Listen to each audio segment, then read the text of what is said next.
Morning, good morning, good morning, good morning, good morning. You are tuned into the Optimal You right here on HGG Radio, the YouTube segment. And you know, the YouTube segment is the talking segment. That segment where you are free to jump onto the YouTube and share your comments. Also, you are free to jump on the WhatsApp and share your feedback. And the WhatsApp number is 825-343-4486, and you are listening to the Optimal You with yours truly, Renee, your life coach and host. And we have some guests today to talk about the things them. Yes, we're going to be talking about some stuff today. And so I'm going to invite my guests up. First, I have Mr. Doctor Tiffany McBean. Of course, Mrs. I want to put the doctor forward. One of my lovely daughters, Carla White. And this Carla is at work, so we have to do what we're doing and do it. You understand?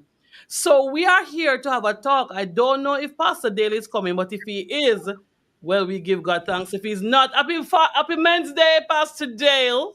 So I want to talk today about the matter of Christmas traditions and our faith. But before we go any further, I want to invite Carla, then Dr. McBean to introduce themselves, tell us who they are, which church they go to, and things like that. Right. Good day. Oh, so that's me first. Yes. Okay, good morning. I'm Carla White. I am a member of Faith Assembly of God. That's in Portmore, Wines Park. Bishop Brackets is my pastor.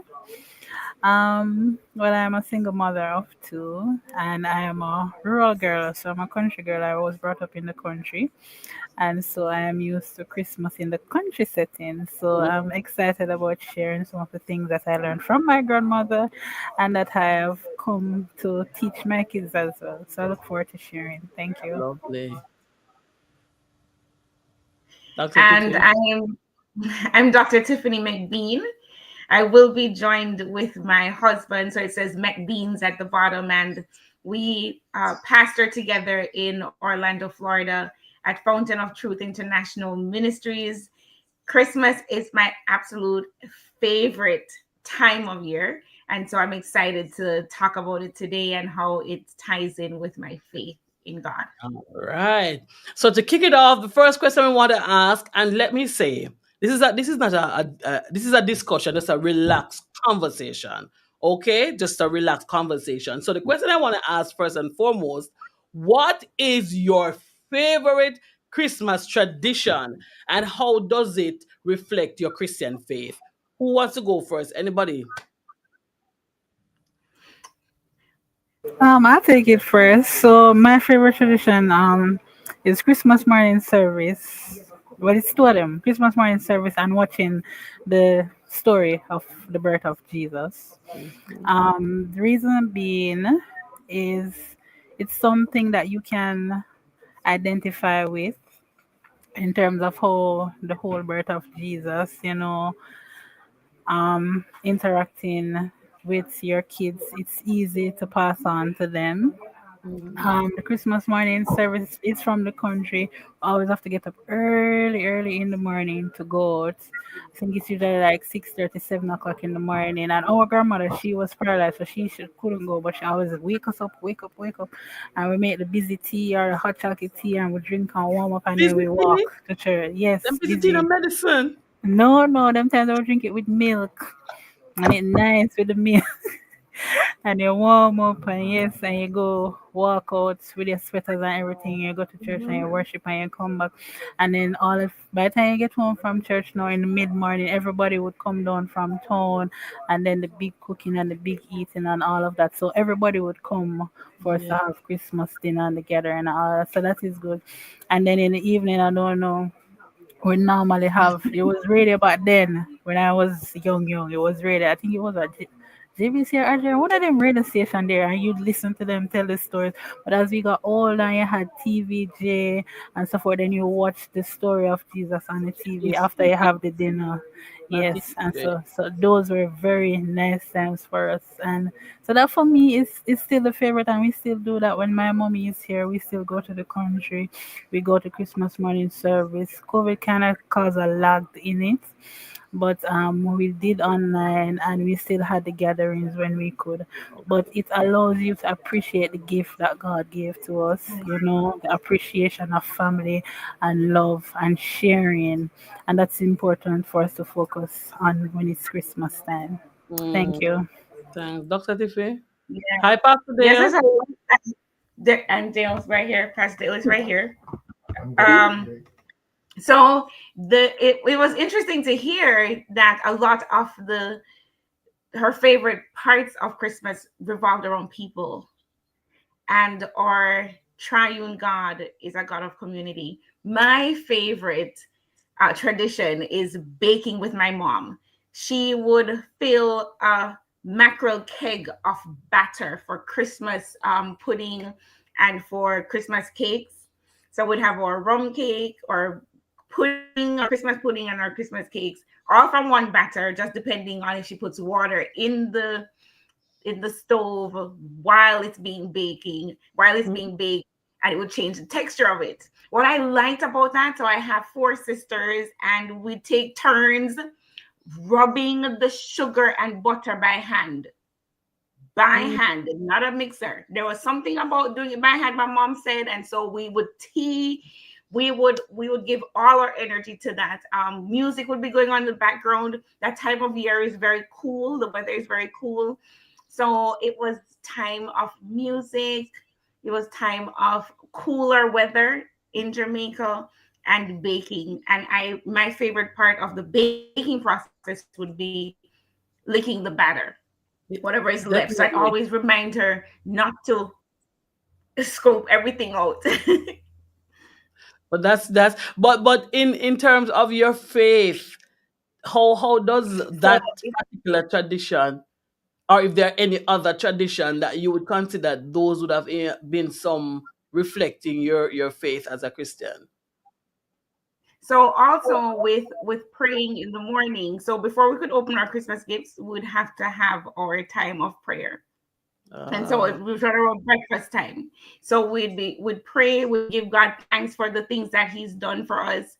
We would be reminded that Jesus is the reason for the season and not the mhm. gifts that you're about to get under the tree. And so it was always reiterated to us as children that the reason we're doing all of this is that Jesus died on the cross. He came to die. He was born to die. So it solidifies our faith in God with all the things that were done around about Christmas time. Lovely, lovely, lovely. Let me say, you are listening to the Optimal You, the YouTube segment right here on HGG Radio. Our persons in the chat is saying, welcome guest. Sister Andrea says, welcome to you. And Sister Jodian says she loves the butter. That is one of her Yes, things, to get the I'm with butter. you, Julian. I'm with Right? you. All right. So here's something I want you to be very imaginative now with this question. So if you could spend Christmas in biblical settings, you're going way back to Bethlehem, BC, right? And like Bethlehem and Nazareth, how would you celebrate it differently? This should be interesting. Yeah, good evening. Good morning. I don't know if I would celebrate it differently because the authenticity of what it is from where it was, you can't take away from it. If Mm, we try to take away from it, we try to take away the essence of what God wanted it to be. God designed it to be in that way, that time, that season. Everything about it was what I would say would be what providential. mm, No room in the inn. God allowed that to be true. born in a stable. God allowed that. Um, I know we are modernized and we would have wanted to see the expectation of Christ in certain way, but God allowed every single aspect of it, and it was thought through by God to allow humanity to can appreciate who came for us, how he And came it's for us, humility. and the humility of his birth Mm-hmm. still parades in our mind to remind us that he was from humble beginnings, Right. never made his humble beginnings shift who he was, and so it entrusts upon us to hold to that same character as Christians, no Mm-hmm. matter how um, where we are from or how great we have become. Um, that humility part of how he Of was the whole born, thing. Yeah. how it characterized his life, and you could see Mm-hmm. it characterized his life. You could see the thread of it throughout his life, how he dealt with people, Yeah, so if because we he shift, or in shifting it, it would mean that we would have been probably changing what Christmas is. yeah, Yeah. yeah, would have been changing some of what we hold to be Important um, important to the season. foundation. Yes. Yeah. That is. Thank you for that, Pastor Dale. Because my imaginative mind run gone off long time and start strategize some things, and start to figure out some things. Yes, it's a color. Yeah, I really wasn't looking at it how he was. I was thinking about if we were in Nazareth at that time, how we'd celebrate it, Yeah. those things could still happen. There would still be no room because it's a lot of excitement. People are out. If we should incorporate some of the stuff from now, then the whole grand market, the Christmas tree, the whole gatherings, and I assume that they gathered at that time too. And the whole caroling that some persons do in North America now, they go around and sing the carols and all of that. So it would be an interesting mix. I'm not sure about the Changing of the things. back age then with the no amenities and some of the comforts that we have now.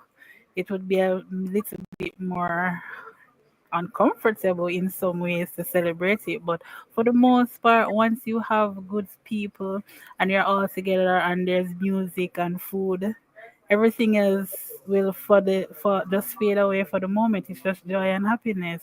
So Yeah. for me, if I was there, probably Bethlehem, you know, cool weather, we'll have it at that time too. And Christmas tree, food, music. I love the music now that we have. So some of the older hymns, they're good, really good. But I still like the new musics that we have now. So a little bit of now and then would still be good for me. The new music's kind of deep, then very deep. Yeah. Very deep. Do you want to chime in on that, Dr. Tiffy? Yes, we would keep Christ at the center. Mm-hmm. So it's really hard to respond to a question that's gonna ask of us to To transform change. or change things. Yeah. you know. But you know what's beautiful? What is beautiful, because yesterday I had a conversation on the YouTube segment with Bishop Butler, and we were talking about what people they're showing now in terms of Christmas, how it's really the traditions have really thinned out. It just thin right out. But hey. So somebody in the chat says I would find the manger. So the only difference is that she would find the manger where Jesus is. You would not have been allowed, only the shepherds. So we jump to the other question for the interest of time. How do we keep Christ in the center of our Christmas celebration amidst the hustle and bustle of the city? We know it can become very overwhelming. We know it can be. We have a segment on budgeting, and we were talking about the budgeting, and the gentleman said that you need to start budgeting from January, or when Christmas ends, you start to budget from that time. I'm like, for what? So he's saying that even if you don't do all the elaborate things, somehow Christmas costs money.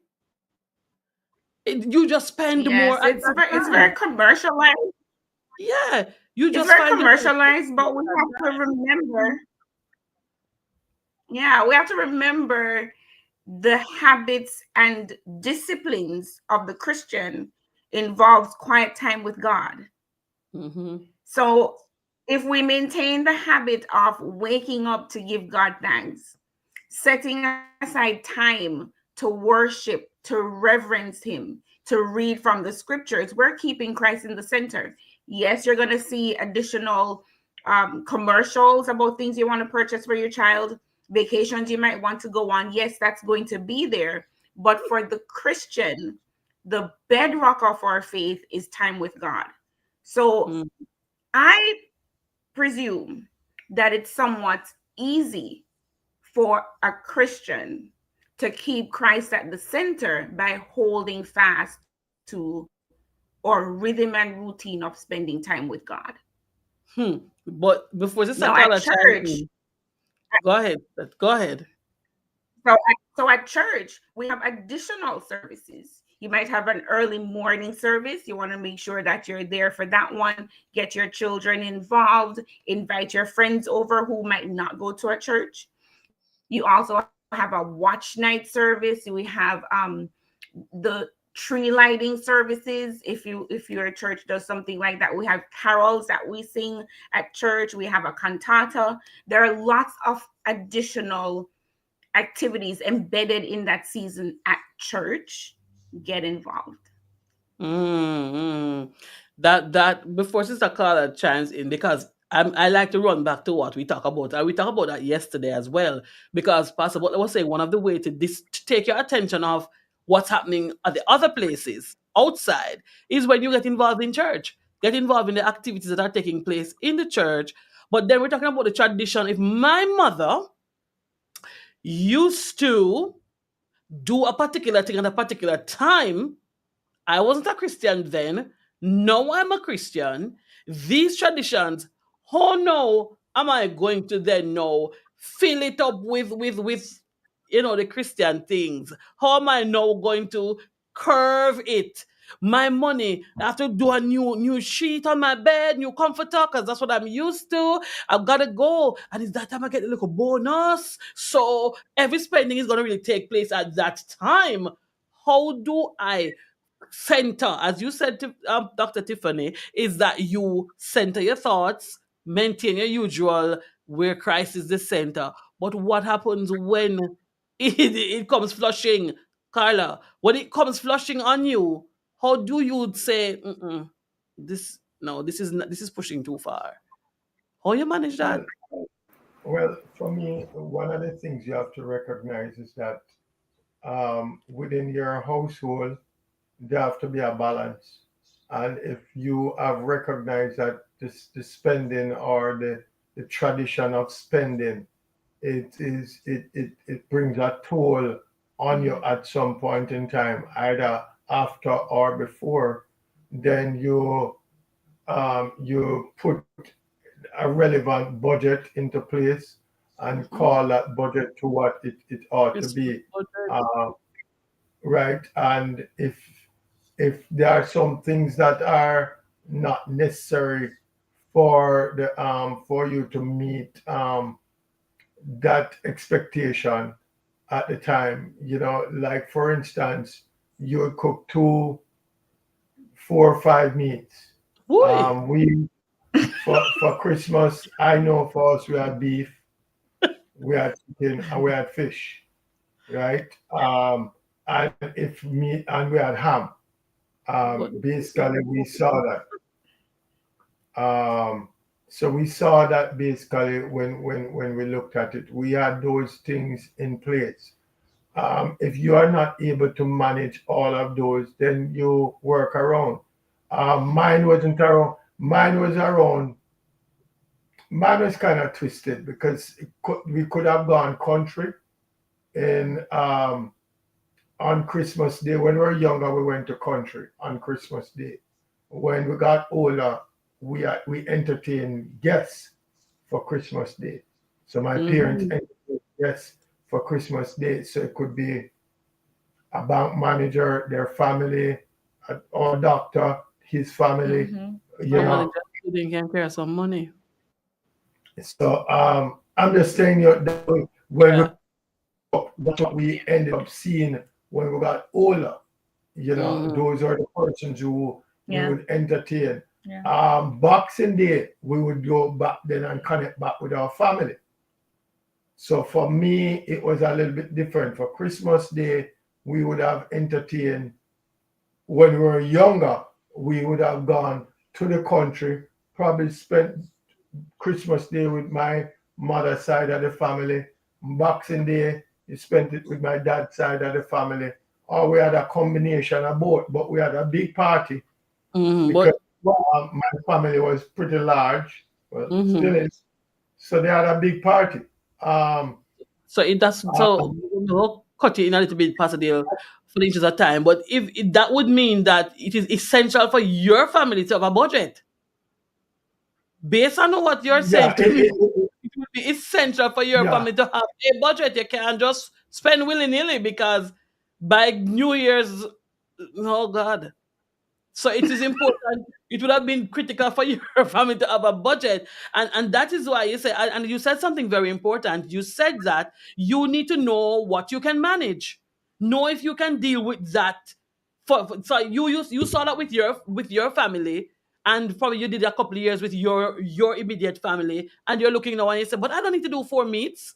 The boys are going to college or whatever, they're graduating and they're on their own, whatever. So I don't need to do four meets, and we don't have to invite the whole nation. As pastors, somebody might invite you, so you don't even have to well, think about it. I break the tradition. Like I said to my wife for the You last go, 2 years. Carla.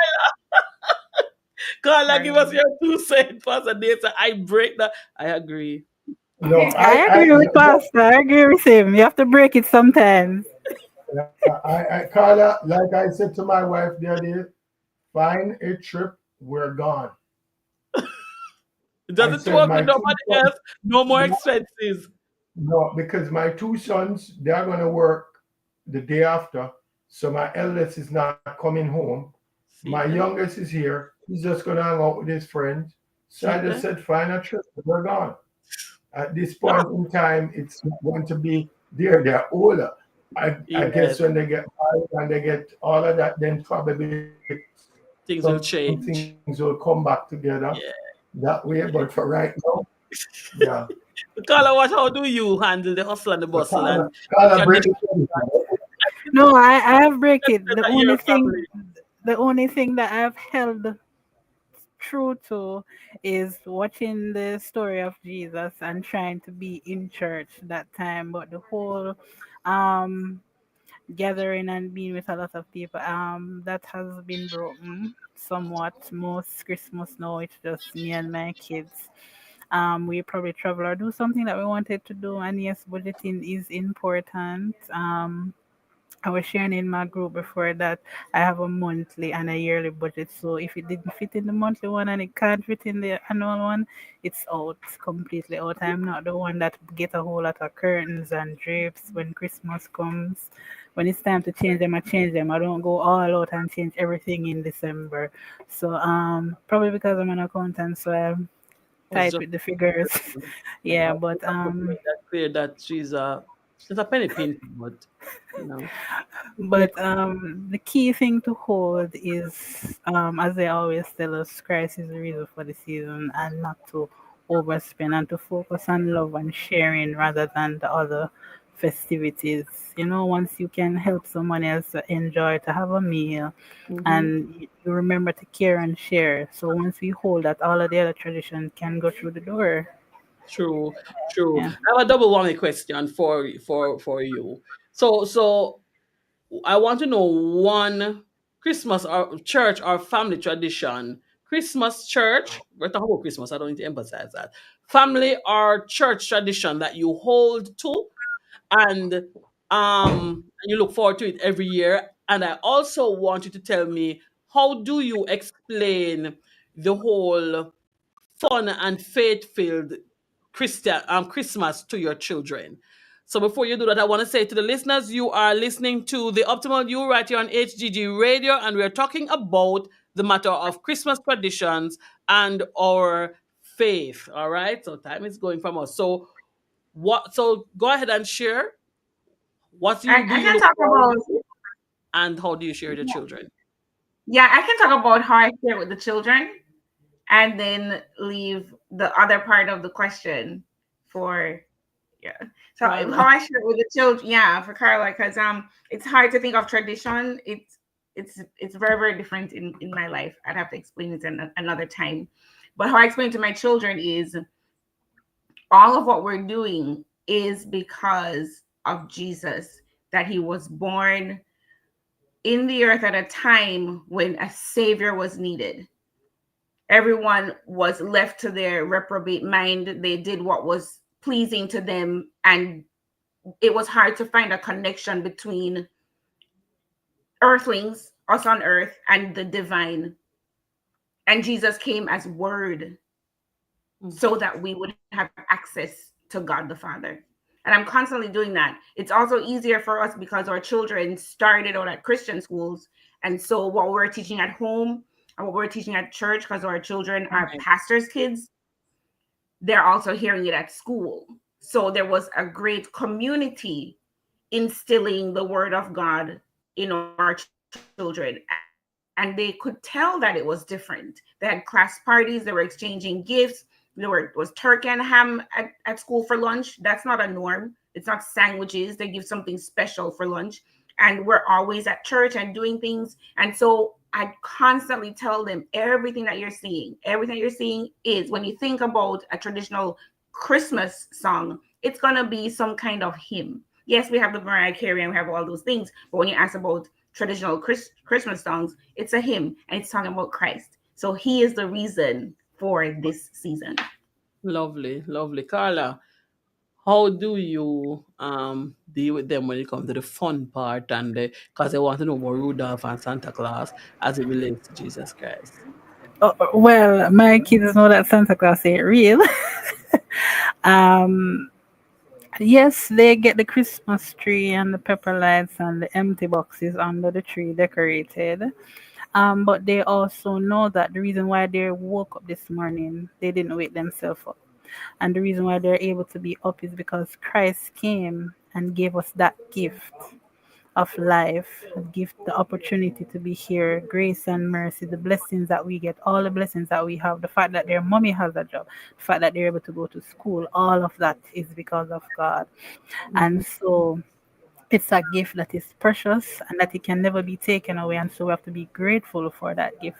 So that's the angle I come from in terms of them being appreciative of Christ for the season, but at the same time they know that it's a time for us to celebrate the gift that we got, so we will have fun and give thanks for the gift that we receive. So that's what I try to do, because All mine are younger, they're Gen Z's, they're not into the kids right. and all of that. Yeah. Right. But what do you look forward to? What tradition do you look forward to, whether church or home? Well, Carla. I like the Christmas morning services when we go on and sing the carols for me. And I also, as I said, like to watch the Jesus movie with my kids. So I have a toddler, he's 3, so he prefers to watch the animated version. So I'm always trying to find a nice animated one. So I'm looking forward to your book that will be coming out, the Christmas story. So I can read it to him as well, because it's the books are better sometimes to read with them than for them to just watch the animations on YouTube. So Yeah. yeah, that's for me. The Well, I'll movies be and the having carols. both. Don't worry. Yes. Thank you. By the grace of God, it will be both. But in closing, because but in closing, I'm going to jump to one of the questions that says, "Have you ever created a nativity play?" And I'm not going to say nativity play, the Christmas story. Have you ever reenacted the Christmas story? And which part of the story itself stood out to you? And I'd love if my listeners and viewers would jump in and as well on the WhatsApp 32. Let me go again on the jump on the YouTube chat and tell me which Christmas part of the Christmas story really stands out to you, right? And those who are listening, it's 34344. All right, I'm mixing it up. Let's move on.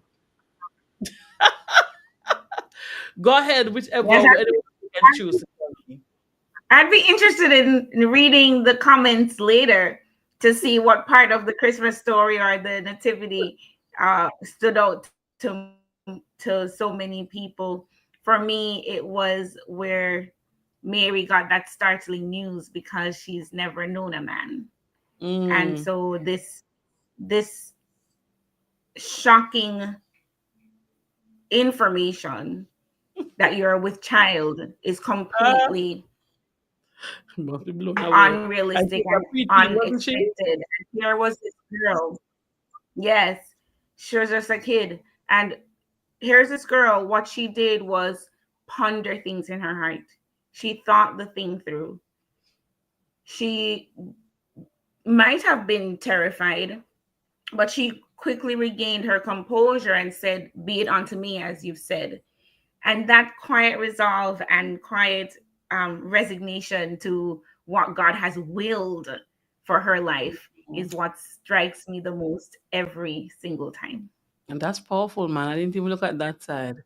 That's powerful. The fact that, and she was at that age, all the risks Yeah, involved, all the shame yeah, that may come, all of that, and she surrendered her will for the will of God. yeah. Carla, That's it. That's surrender. Yeah. Yeah, the shock for Moses, for both, for me, for Joseph, more for Joseph than for Mary, because I mean, this is a person that he was planning to get married to, and boom, she's a sweet child, and I talk about Holy Spirit. I mean, he should have been. I don't know how he would have fought on that and dealt with it. So that stands Yeah. out for me a lot. I mean, because even though we struggle with so much as Christians, and even when the word from God is clear and we get the confirmation, it's so hard for us to move. And the fact that he went out on faith and stuck by her side and followed through until she had the baby, it's just amazing. It could have only been God. that could Could have have only only been been God. As God. Pastor Dale said Yeah. earlier, you would not want to change anything because it all has, every aspect of the Christmas story has a significance. Every aspect it says something. So as you said, Joseph stood out to you. Somebody else may not have thought of Joseph, right? Mary stood out to you. Somebody may not have thought of that aspect of it all. But the bottom line is that there is something in it for every single person. Something will jump out to you. My amazement, even when I was working on this book that I'm working on here now, hopefully to upload today, I thought about Mary holding that baby in her arms. Matter of fact, I was just smiling at the picture. I'm going to be honest with you. I was just smiling because she held this baby in her arms, who is really and truly the Christ, the precious people coming to tell her that he's gonna save people from their sin and all the, and you hold this tiny little thing in your hand and just looking at it, smiling. That blew me away when I was preparing this book because there's just something about a newborn baby. There's just something about, and then they get big and the story goes on. But then there's something about a newborn baby that is just so precious, just so precious. A baby can unite people. A baby can unite a Mm. nation. A baby can unite. Really. A baby is powerful, As the song said, baby changes everything. So we continue on that. One person said in the chat, and as we close off this segment, says what the minister just said that stands out for her was Mary's life was a testimony of obedience to the Father. So the whole matter, Mary and Wow. Joseph are the original individuals who talk about walking in obedience. They were the original. Well, no, Abraham, those guys before. But I mean, in the New Abraham. Testament, they would have been the original. Thank you so much for joining me today to share with me in this just a conversation. I'm grateful. Thank you for taking the time to talk with me. I know you all got your things doing, and it's early morning, and I'm very grateful. Thank you, Carla. Thank you, Dr. Tiffany, and Pastor Matt being around the corner Thank there. you. Thank you so much. I do appreciate you Thank coming. you. Have a blessed day. You too. Have a wonderful day. Bye, Pastor Tiffany. Bye, Carla. Thank you. Bye, Pastor Dale. Well, let me tell you, people, let me tell you, wonderful conversation. Wonderful conversation. And we are going to end that conversation here on the YouTube segment. We have good talks on this place. And we're going to come back tomorrow, God's willing, as we talk about mental wellness. And of course, I have a guest who will come and share with us about mental wellness because we want to be well in our bodies, our minds, and our spirit, that we can give the Lord our very best. We want to give the Lord our best. We want to give the Lord our very best. I'm emphasizing, right? And so we want to talk about even this Christmas season where a lot of things happen and mentally we struggle with different things. We want to talk about those things tomorrow. I trust that you were blessed today. You got something from our conversation today. And I'd also love to hear what is your favorite part of the story of Jesus, right? I'd love to know your favorite part. And I'd also love to know what is your favorite Christmas tradition. I want to know. Share with us in the chat. You can even send us a message on WhatsApp. I don't know why I'm getting a tongue twister with it, and I'm not going to repeat it because I don't want the tongue twister right now. Oh, it's 825-343-4486. There we go. So you can send us a message in the WhatsApp chat, or just leave your comment when the conversation here has ended. You can leave your comment on YouTube. I'd love to know what's your favorite tradition, whether it is at church or with your family, and what is your favorite part of the Christmas story? What jumps out at you? I'm your life coach and host, Renee, saying thank you for joining me. See you tomorrow in the YouTube segment. Bye bye.